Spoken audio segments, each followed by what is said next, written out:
Assalamualaikum warahmatullahi wabarakatuh, teman pecinta sejarah. Apa kabarnya hari ini? Mudah-mudahan dalam keadaan sehat dan selalu dalam lindungan Allah Subhanahu wa Ta'ala. Bertemu lagi dengan saya Anissa Amisani di program Bacain Sejarah dan masih di serial kronologi sejarah tahun 627 Masehi bertepatan dengan tahun 5 hingga 6 Hijriah. Terakhir kita bahas tentang peristiwa Ba'da pertempuran Bani Mustalik atau pertempuran Muraisi, di mana keadaan ada beberapa desas-desus yang terjadi di antara para pasukan kaum muslimin dengan tersiarnya kabar omongan yang tidak enak dari seorang gembong munafikun yaitu Abdullah bin Ubay bin Salul. Dan terakhir sampai suasana batin seorang Zaid bin Arqam, sahabat mulia kita, dan kondisi batin para sahabat kaum muslimin pada saat itu yang ikut bersama dengan Rasulullah bertempur ke Bani Mustalik. Kemudian suasana hati Rasulullah SAW sendiri. Dan hari ini kita akan bahas apa sih yang terjadi, apa sih yang ada di pikiran seorang Abdullah bin Ubay bin Salul dan apa yang ada di dalam hatinya ya. Kisah ini dibahas di halaman 193 dari buku yang kita pegang, dari buku yang kita bahas selama ini, yaitu Kelengkapan Tarikh Rasulullah SAW, Kelengkapan Tarikh Nabi Muhammad SAW yang ditulis oleh Kiai Haji Munawar Khalil. Nabi SAW kembali ke Madinah. Khubab bin Abdullah bin Ubay yang juga dikenal dengan nama Abdullah ya, atau kita sering menyebutnya dengan nama Abdullah bin Ubay bin Salul. Nama aslinya adalah Khubab. Ia telah mendengar percakapan-percakapan orang-orang tentang kelakuan bapaknya terhadap Rasulullah SAW, terutama setelah ia mendengar berulang-ulang berita bahwa sahabat Umar radhiyallahu anhu selalu memohon izin kepada Nabi untuk membunuh Ibnu Ubay. Pada suatu saat ia mendatangi Nabi lalu berkata, jadi ini suasana hati seorang anak dari Abdullah bin Ubay bin Salul ya. Dia mendengar omongan-omongan dari para sahabat. Dia bayangkan ya oleh kita bagaimana para sahabat itu membicarakan. Jadi ada dua hal yang dibicarakan yang membuat dia gamang hatinya ya, terbayang ya oleh kita. Satu adalah kalimat yang diutarakan oleh ayahnya sendiri. Ayahnya mengatakan hal yang begitu buruk terhadap Rasulullah SAW, terhadap kaum muslimin ya, terutama kalimat yang mengatakan hina dina itu. Apalagi yang pepatah-pepatah itu, setelah ini kita orang yang mulia akan mengusir yang hina dina. Itu kan kalimat yang sangat-sangat tidak pantas untuk Rasulullah SAW. Dan bagi seorang yang beriman seperti Khubab bin Abdullah bin Ubay, ini tentu memukul perasaan dia. Sebagai muslimin yang mencintai Rasulullah SAW dengan sangat-sangat tulus karena keimanannya, ini menyakiti hati dia. Tetapi di satu sisi ini yang ngomong adalah bapaknya sendiri. Terbayang gak sih oleh kita? Ini ayah saya mengatakan keburukan terhadap seseorang yang dicintai, terhadap pemimpin yang dicintai. Bukan oleh saya pribadi, tetapi oleh seluruh kaum muslimin. Hal berikutnya lah yang membuat dia galau gitu ya, adalah perkataan Umar bin Khattab radhiyallahu anhu yang berkali-kali itu meminta izin kepada Rasulullah SAW. Wahai Rasulullah SAW, izinkanlah saya untuk mengeksekusi dia, izinkanlah saya untuk menghukum dia. Meskipun berkali-kali juga ucapan itu atau permintaan tersebut ditolak oleh Rasulullah SAW. Maka dengan suasana hati tetapi dibalut dengan keimanan, dengan penuh kesadaran, akhirnya Abdullah ini, Khubab sajalah ya, kita panggil beliau dengan nama aslinya Khubab. Khubab ini dengan penuh kesadaran dia menemui Rasulullah SAW, mendekati, mencari Rasulullah SAW, lalu menemuinya. Lalu dia mengatakan begini, "Ya Rasulullah, telah sampai kabar kepada saya bahwa Baginda hendak mengeksekusi ayah saya, Ibnu Ubay.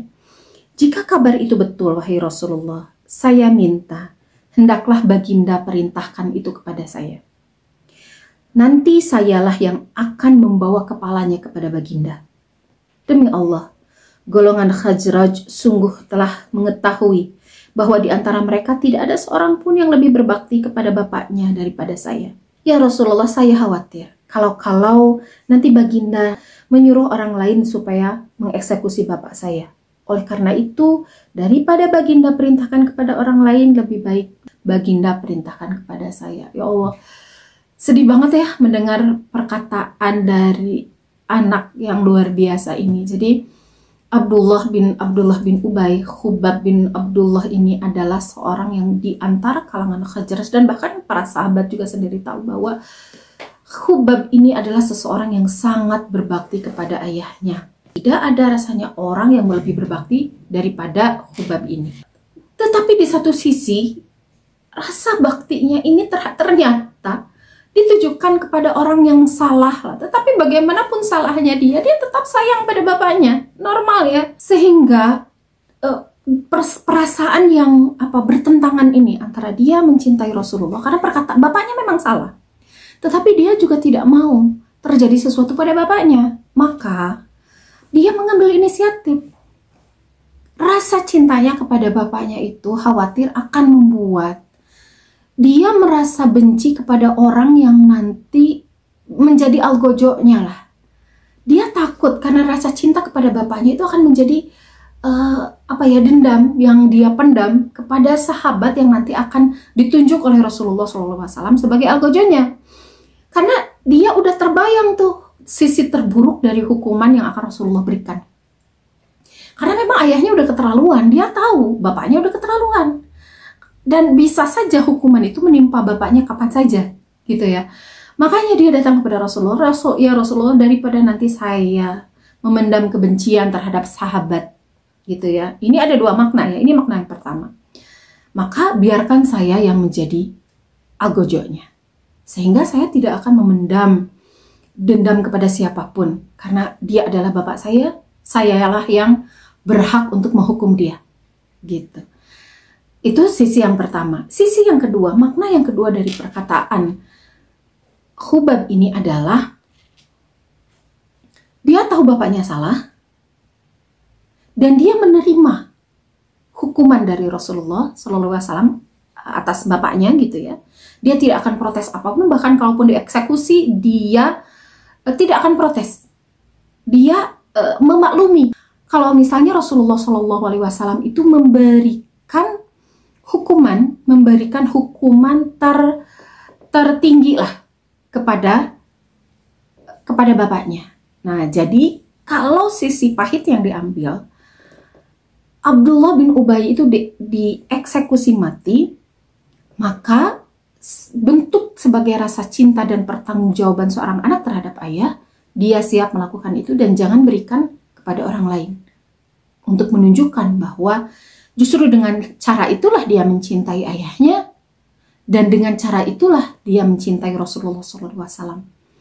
Di sini betul-betul ya bisa luar biasa ya. Saya pribadi kagum banget terhadap Khubab ini ya. Karena kalau orang lain atau mungkin kalau kita terjadi sesuatu kepada anak kita, jangan saya menghukumi orang lain saya tidak tega. Nanti setelah anak saya dihukum, misalnya dipukul misalnya ya, hal ringan saja lah. Kalau misalnya anak saya melakukan kesalahan gitu ya, biar bapaknya yang menghukum, saya nanti yang merangkul gitu kan. Tapi saya nggak mau anak saya kelihatan dihukumnya gitu kan gitu. Kalau kita secara normal, tetapi pada misalnya jiwa seorang ayah dan ibu yang benar-benar sayang kepada anaknya, dia yang akan melakukan sendiri hukuman itu. Kenapa? Karena dia yang harus menegakkan kebenaran terhadap anak itu. Gitu, harus tangan dia sendiri yang menegakkan kebenaran terhadap anak itu. Misalnya kalau anaknya tidak sholat lalu harus dipukul kan, biarkan ayah atau ibunya yang menghukum, bagusnya ayahnya ya. Dan itu bentuk dari rasa sayang. Nah, ini juga yang makna kedua dari perkataan seorang Khubab bin Abdullah ini. Jadi biarkan ya Rasulullah, sayalah yang akan menjadi algojonya, jangan orang lain. Tetapi kita dengar jawaban Rasulullah SAW. Tidak, saya tidak berkehendak menyuruh seseorang mengeksekusi bapakmu, wahai Khubab. Saya tidak berkehendak mengeksekusi dia, bahkan saya adalah sahabat baiknya. Selama ia bersahabat dengan saya, berbuat baiklah kamu pada bapakmu. Itu yang dikatakan oleh Rasulullah SAW. Jadi Rasulullah itu tahu ya apa isi hati seorang Khubab bin Abdullah. Di satu sisi ayahnya, satu sisi Nabi gitu. Beliau paham betul. Dan beliau kayak ngusapan, tau nggak sih ngusapan?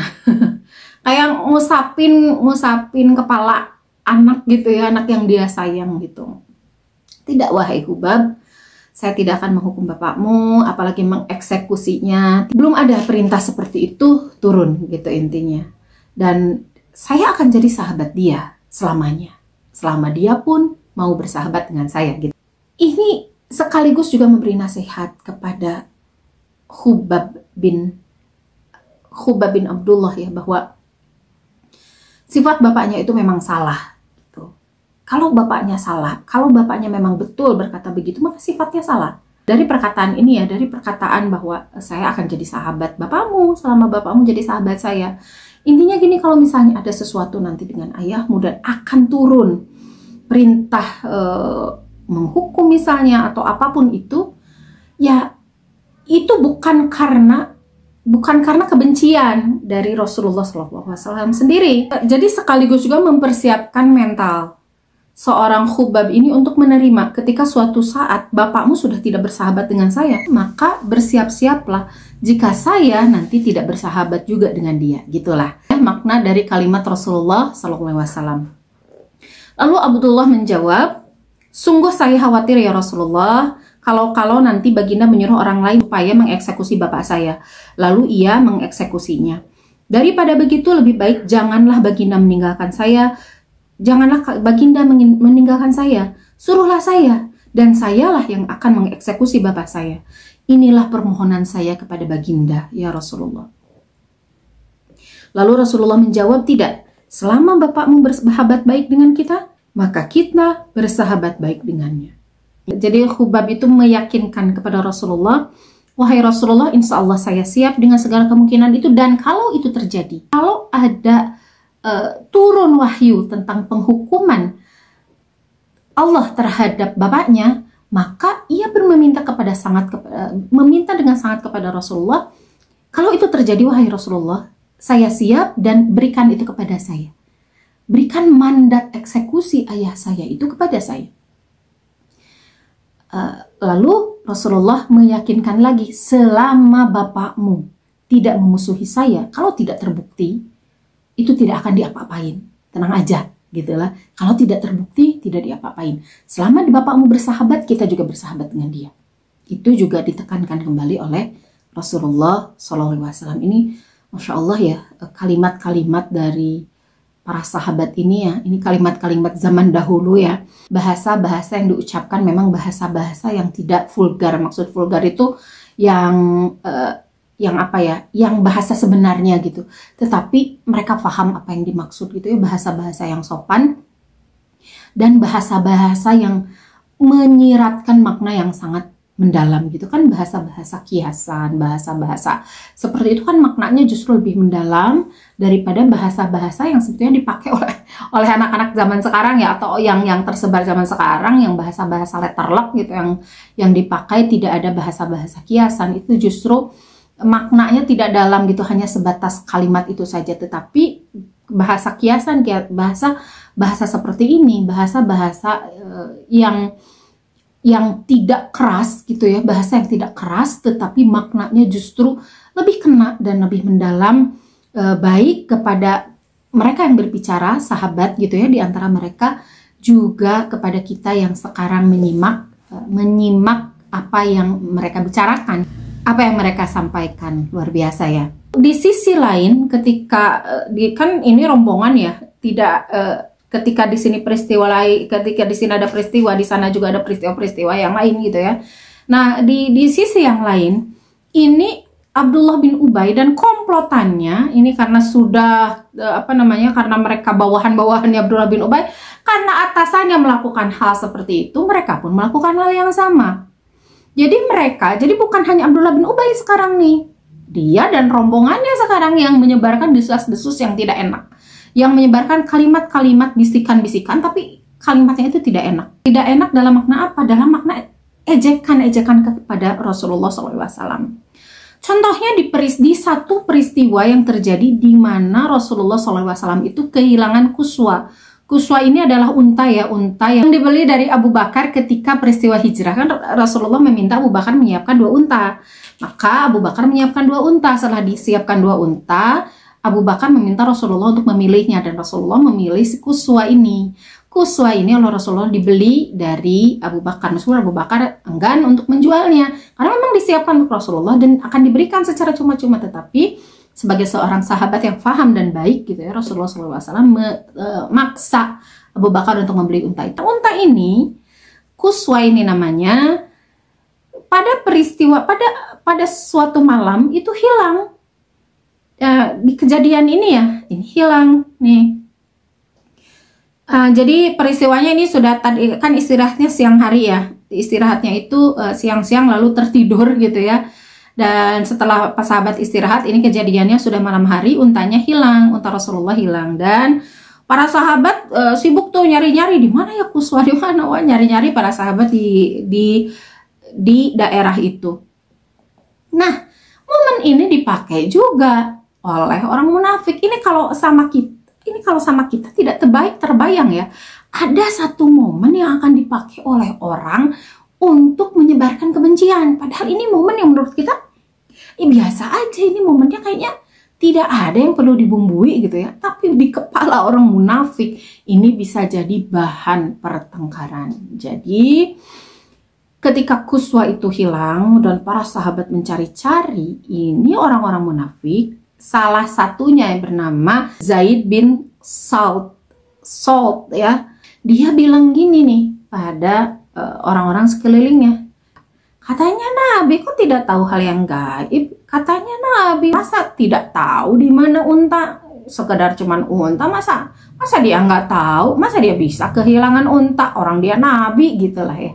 Kalau bahasa kita sekarang ya, mengapa ribut-ribut mencari unta Muhammad katanya? Jika dia itu betul-betul pesuruh Allah, apakah Allah tidak memberitahukan kepadanya di mana untanya itu? Kalau begitu, janganlah ia mengaku menjadi pesuruh Allah apabila tidak mengetahui barang yang hilang atau barang yang gaib. Aduh, para sahabat mendengar hal itu udah nyampe ubun-ubun itu kemarahan mereka. Udah mereka memendam kemarahan ya dari kemarinnya ya. Dengan peristiwa yang menimpa Zaid bin Arqam itu ya, yang dia dituduh bohong oleh Abdullah bin Ubay. Peristiwa ini juga membuat para sahabat udah enak deh. Udah nih, rombongannya Abdullah bin Ubay ini memang sesuatu, ini memang bikin masalah mereka gitu. Udah kesal para sahabat, akhirnya para sahabat melaporkan apa yang dikatakan Zaid bin Salt itu kepada Rasulullah SAW. Tetapi Rasulullah SAW luar biasa kesabaran beliau ini. Ini kan yang diejek itu Rasulullah SAW. Meskipun kata-kata ejekannya gimana ya? Tidak keluar kata-kata kasar gitu, tapi kayak kalau orang Sunda bilang sindir sampir gitu ya, nyindir doang. Kalau Nabi yang nggak mungkin dong nggak tahu gitu lah. Ini kalau bahasa sekarang ya, para sahabat Rasulullah SAW bukan hanya Umar sekarang yang berniat untuk menghukum, beberapa sahabat lain juga datang, ya Rasulullah ini harus ditindak nih, izinkan saya ya. Karena ejekannya itu banyak di antara tentara muslimin yang hendak membunuh Zaid bin Salt. Karena perkataannya yang sangat menyakitkan hati itu, akan tetapi Nabi SAW tidak mengizinkannya. Sebagaimana yang beliau, sebagaimana Umar bin Khattab radhiyallahu anhu yang beliau tolak juga keinginannya ya. Beliau hanya bersabda, saya tidak mengakui bahwa saya dapat mengetahui barang gaib. Sebab tidak ada orang yang mengetahui yang gaib, melainkan hanya Allah SWT. Saya mengetahui yang gaib itu tidak lain melainkan wahyu Allah belaka. Adapun unta saya yang hilang itu sekarang di tempat ini dan itu. Dan unta itu sedang terikat dengan kekangnya di bawah sebatang pohon. Maka dari itu cobalah kamu sekalian mencarinya ke sana. Ya, ini kalimat Rasulullah SAW yang slow ya, kalem aja beliau. Jadi Ya memang kapan juga saya bilang saya tahu yang gaib gitu ya, itu kata Rasulullah. Saya tahu yang gaib itu dari Allah Subhanahu wa taala, bukan saya. Saya tidak tahu apa-apa. Allah yang Maha mengetahui apa yang gaib gitu, dan saya tahu karena diberitahukan oleh Allah, bukan sayanya tahu, tapi diberitahukan oleh Allah berita yang gaib itu. Jadi tidak mempermasalahkan, juga bermakna bahwa beliau meredam karena memang belum ada perintah apapun dari Allah Subhanahu wa taala, dan beliau lebih, memang dari kita tahu ya dari sifat beliau lebih cenderung untuk memaafkan, kecuali ya memang kepada orang yang sudah berniat memang memadamkan agama Allah gitu, sebagaimana orang Yahudi. Ini kan masih muslim, dan Rasulullah masih berharap Abdullah bin Ubay itu ada berubah lah gitu, termasuk juga pengikutnya. Kan kalau Abdullah bin Ubay berubah jadi Islam yang benar, jadi muslimnya itu benar-benar, ini ke bawahnya banyak gitu, pengikut Abdullah bin Ubay itu banyak. Nah, Rasulullah memilih untuk udahlah, karena Rasulullah sudah berkata seperti itu, lalu sudah memberitahukan di mana tempat unta itu hilang, lalu para sahabat radhiyallahu anhum itu mencari ke tempat itu dan menemukan Quswa memang terikat di situ. Dibawalah ke tempat Rasulullah SAW, lalu mereka bersiap untuk melanjutkan kembali perjalanan. Akhirnya dilanjutkanlah perjalanan tersebut, dan agak terburu-buru Rasulullah SAW itu menuju ke Madinah, karena supaya tidak banyak hal lagi yang terjadi dari omongan-omongan Abdullah bin Ubay ya. Jadi Rasulullah itu bahkan mengeluarkan kata, ayo kalian berlomba gitu, ayo berlomba siapa yang lebih dulu nih sampai ke Madinah gitu. Mengangati para sahabat untuk cepat-cepat nyampe ke Madinah. Bahkan Rasulullah SAW sendiri, unta beliau itu berlomba gitu, yang diajak berlomba itu adalah untanya Aisyah gitu. Jadi Rasulullah SAW itu mencari ketenangan gitulah ya. Kita tidak bisa dipungkiri apa yang dialami oleh Rasulullah. Ini kan perjalanan yang sebetulnya tidak pernah terjadi sebelumnya. Jadi perjalanan baik dalam ghazwah kemudian atau perjalanan lainnya gitu ya, hijrah dan sebagainya, itu tidak pernah kaum muslimin mengalami pertengkaran seperti ini. Ini baru terjadi sekarang nih, sehingga pasti beliau itu merasakan hatinya itu gundah ya. Beliau mengesampingkan semua hal itu karena memang belum ada penyelesaiannya, belum, nantilah gitu setelah sampai Madinah gitu ya, baru ini akan diurus. Sekarang yang diharuskan adalah meredam dulu apa yang terjadi dari omongan-omongan kaum munafikin, sehingga beliau mencari ketenangan, salah satunya meredam dengan cara ayo kita harus bergerak lekas-lekas gitu, jangan diam. Dan beliau juga yang diajak berlomba oleh Rasulullah SAW adalah Aisyah, istri Rasulullah SAW yang beliau cintai. Sehingga ya posisi seorang istri gitu ya, posisi seorang istri bagaimana benar-benar di sini Aisyah itu berperan sebagai, di mata Rasulullah ya, di hati Rasulullah SAW itu sebagai penghibur. Rasulullah itu sedang merasa gundah, maka penghibur itu adalah salah satu penghibur itu adalah istrinya gitu. Luar biasa ya kehidupan Rasulullah SAW, di mana begitu seimbang antara kehidupan kepemimpinan beliau di masyarakat, kepemimpinan beliau di sebagai seorang pemimpin negara, dengan kehidupan beliau sebagai anggota rumah tangga gitu. Jadi ada kalanya beliau di rumah tangga itu tempat pulang gitulah, tempat pulang. Maka ketika gundah, ketika merasakan sesuatu, yang beliau cari adalah istrinya. Dan di sini jadi hikmah ya bagi kita sebagai perempuan, bahwa kita udah kayak gitu belum di mata suami, udah jadi tempat pulang belum, sudah jadi tempat yang menghibur beratnya hati suami belum gitu. Nah ini Aisyah bagi Rasulullah SAW yang mulia itu sudah jadi tempat seperti itu. Berarti luar biasa ya seorang Aisyah radhiyallahu anha, bagaimana perannya terutama di hati Rasulullah SAW, sehingga bisa meredam, jadi menjernihkan hati, menjernihkan kepala beliau gitu ya. Dan ini sisi yang sangat manusiawi dari Rasulullah SAW. Lalu terjadilah perjalanan itu, dan ada satu kisah yang unik di mana karena saling berlomba gitu ya, itu juga dilakukan oleh Khubab bin Abdullah bin Ubay, putranya Abdullah bin Ubay. Tapi yang dia susul, yang dia ajak berlomba itu, yang dia susul itu adalah unta dari bapaknya. Yang dia susul dan dia dalam tanda kutip ya diajak untuk berlomba dan didahului adalah unta ayahnya sendiri, unta Abdullah bin Ubay.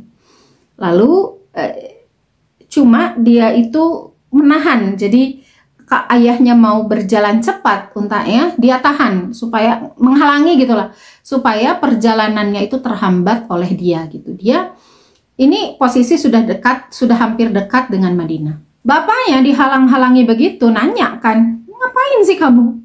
Minggir-minggir gitulah. Ngapain kamu ini menghalangi jalanku? Apakah hendakmu berada di sini gitu, kata Abdullah bin Ubay. Khubab menjawab, demi Allah, jangan Bapak masuk ke Madinah sebelum Bapak mengakui bahwa Bapak yang hina dan Rasulullah yang mulia. Kecuali jika Rasulullah telah mengizinkan Bapak buat masuk ke Madinah. Yang demikian itu agar Bapak mengerti siapa yang hina dan siapa yang mulia. Bapakkah atau Rasulullah? Gitu. Ini ucapan tegas sekali ya dari seorang anak kepada Bapak ya. Sebetulnya ini bentuk lahir dari keimanan yang luar biasa dari seorang Khubab. Sahabat-sahabat lain mungkin tidak ada yang berani bersikap kepada Abdullah bin Ubay karena memang tidak diperkenankan oleh Rasulullah SAW, tetapi dia anaknya. Dia yang harus ngajak bapaknya kembali ke jalan yang benar gitu. Dia harus membuat bapaknya mengakui bahwa apa yang dia katakan itu adalah salah gitu. Abdullah bin Ubay mengatakan dengan tegas seperti itu. Akui dulu bahwa Bapak yang hina lalu Rasulullah yang mulia. Allah yang lebih mulia, Allah yang mulia. Bapak yang lebih hina di mata kaum kita dan Rasulullah yang lebih mulia di mata kaum muslimin gitu. Dan Bapak baru boleh masuk setelah nanti ada izin dari Rasulullah. Ini Abdullah bin Ubay digituin ya, kesal juga sama anaknya pula. Dia mengatakan, sungguh saya lah yang hina daripada perempuan, sungguh saya lebih hina dari anak-anak. Apakah kamu ikut kemauan orang-orang itu dan tidak mau kepadaku dan tidak mau ikut kepadaku gitu.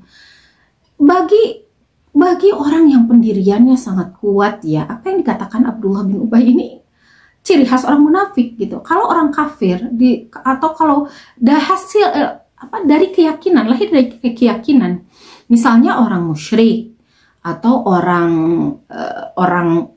Yahudi misalnya atau Nasrani yang lahir dari keyakinan bahwa mereka lebih mulia daripada Rasulullah, ini tidak akan begitu saja ngaku-ngaku, iya saya lebih hina ngapain gitu.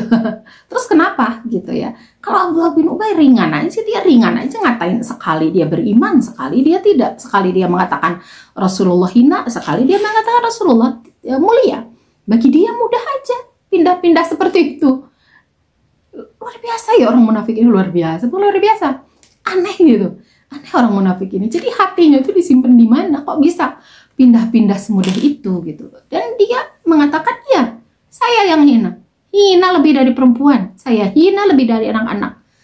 Terus kenapa kamu tetap mau ikut mereka daripada ikut saya? Jawaban luar biasa dari Khubab adalah, iya saya ikut mereka, kata Khubab dengan tegas ya. Luar biasa ya Khubab ini. Iya wahai Bapak, saya ikut dengan mereka. Saya setuju dengan mereka, ibaratnya gitulah. Saya masuk dari golongan mereka, nggak setuju dengan apa yang Bapak katakan, nggak setuju dengan sikap Bapak, gitulah. Lalu tidak lama kemudian, sedang berseteru seperti itu, unta Rasulullah SAW mendekat. Lalu Abdullah bin Ubay itu ngadu karena lihat Rasulullah itu lewat gitu ya, karena ini udah dekat Madinah nih. Memang Khubab itu menunggu. Mereka berdua memang Khubab itu menunggu di jalan di mana yang akan Rasulullah SAW lalui. Nah setelah Rasulullah lewat, belum Khubab yang bicara, langsung Abdullah bin Ubay yang bicara kepada Rasulullah SAW. Lagi ngambek ya, Abdullah bin Ubay itu ngambek juga dengar anaknya ngomong kayak gitu kan. Lalu, jadi saat Rasulullah SAW lewat, Abdullah bin Ubay itu ngadu kepada Rasulullah, nih anak ini nih, lihat wahai Rasulullah, dia itu melarang saya masuk, harus izin dari beliau. Dia itu berkata begini dan begini kepada saya bapaknya, gitu ya. Rasulullah SAW itu mendengarkan saja, lalu dia meminta kepada Khubab untuk, wahai Khubab, biarkanlah dia lewat, gitu. Biarkan bapakmu lewat. Karena sudah dapat izin dari Rasulullah ya, dia membiarkan bapaknya lewat, tapi mengatakan dulu suatu kalimat, saya akan membiarkan bapak lewat, tapi akui dulu bahwa Rasulullah, bahwa Allah Subhanahu Wa Taala, Rasulullah SAW itu yang mulia, bapak yang hina. Itu kekeh. Abdullah bin Abdullah ya, Khubab ini minta pengakuan dari bapaknya bahwa apa yang dia katakan itu salah. Rasulullah sudah mengizinkan, wahai ayah, sekarang tinggal ayah mengakui bahwa perkataan ayah salah, Rasulullah yang mulia, bapaklah yang hina. Kalau bapak nggak mau ngomong kayak gitu, saya bisa sekarang juga mengeksekusi bapak, gitu. Itu kata Khubab. Saya bisa, wahai ayah, mengeksekusi ayah. Katakan dulu. Jadi ini lahir dari rasa cinta ya sebetulnya. Khubab ini, dia minta agar bapaknya itu taubat, merevisi kalimat yang salah dengan kalimat yang benar, agar bapaknya itu terhindar dari keburukan baik dunia dan akhirat. Dia ingin bapaknya itu sadar, sesadar-sadarnya bahwa apa yang dia katakan itu salah, bahwa yang mulia itu adalah Rasulullah, kitalah yang hina, apalagi bapak, gitulah. Itu yang dikatakan Abdullah bin Ubay di balik ketegasan beliau. Lalu Abdullah bin Ubay dengar anaknya setegas itu, kaget juga. Kamu mau melakukan itu pada saya? Kata Abdullah bin Ubay ini di hadapan Rasulullah ya. Kamu mau melakukan itu pada saya? Kamu mau mengeksekusi saya? Lalu anaknya dengan tegas mengatakan, iya. Kalau bapak tidak merevisi kalimat yang tadi, saya bisa dengan mudah melakukan itu. Akhirnya melihat anaknya yang begitu keras gitu ya, Abdullah bin Ubay juga kalah. Apalagi bagi dia ya, kalimat itu bagi dia tidak sangat mudah untuk mengatakan itu. Lalu dia bilang, saya menyaksikan bahwa kemuliaan itu bagi Allah dan pesuruhnya dan bagi orang-orang yang beriman. Abdullah bin Ubay mengatakan itu meskipun wajahnya kelihatan sambil kesal gitu ya, kesal dengan perbuatan anaknya gitu. Yang kenapa dia nggak dari pihak saya, di anak saya gitu. Jadi merasa berhak untuk dibela anaknya, tapi ternyata anaknya malah membela Rasulullah SAW dan tentu saja Allah Subhanahu Wa Taala. Lalu lewatlah Abdullah bin Ubay masuk ke Madinah dan Rasulullah SAW mengatakan kepada Khubab, bersabda, mudah-mudahan wahai Khubab, Allah membalas kebaikanmu dari Rasulnya dan dari orang-orang yang beriman. Ini pujian Rasulullah SAW kepada Khubab. Jadi meskipun dia memiliki ayah yang ngeselin seperti itu, keimanan seorang Khubab itu tidak goyah ya, tegas, dan beliau mengekspresikan rasa cinta kepada bapaknya itu dengan cara yang benar. Itu apa? Berusaha mengembalikan bapaknya kepada keimanan yang sesungguhnya, bukan kemunafikan. Meskipun dengan cara-cara yang keras, tetapi kan cara-cara yang kerasnya tidak sampai keluar kata-kata yang kata-kata kotor ya, kata-kata menghina. Dia tidak menghina bapaknya, tetapi dia mengembalikan kata-kata bapaknya itu kepada dirinya sendiri, kepada bapaknya sendiri gitu. Bahwa bapaklah yang hina, bukan Rasulullah gitu. Maksudnya kalau bapak berkata seperti itu, bapak yang hina gitu. Maka ini tidak dilarang oleh Rasulullah SAW gitu. Ini bukan kata-kata kotor ya, bukan kata-kata hinaan terhadap fisik, hinaan terhadap bapaknya, hinaan terhadap pemikiran bapaknya, tidak. Tetapi sekedar mengembalikan perkataan bapaknya kepada bapaknya sendiri gitu. Jadi nasihat lah, ini nasihat yang memang cukup keras sebetulnya, tetapi kan memang yang dinasehatinya juga orang seperti Abdullah bin Ubay yang memang kalau lembut kayaknya nggak akan nurut gitu, tidak akan kembali mengakui bahwa perkataannya salah, tidak akan mengakui bahwa Rasulullah yang mulia daripada dia gitu. Maka dengan cara yang keras lah Khubab itu tahu bapaknya, maka dengan cara yang keras yang memang harus diperlakukan seperti itu.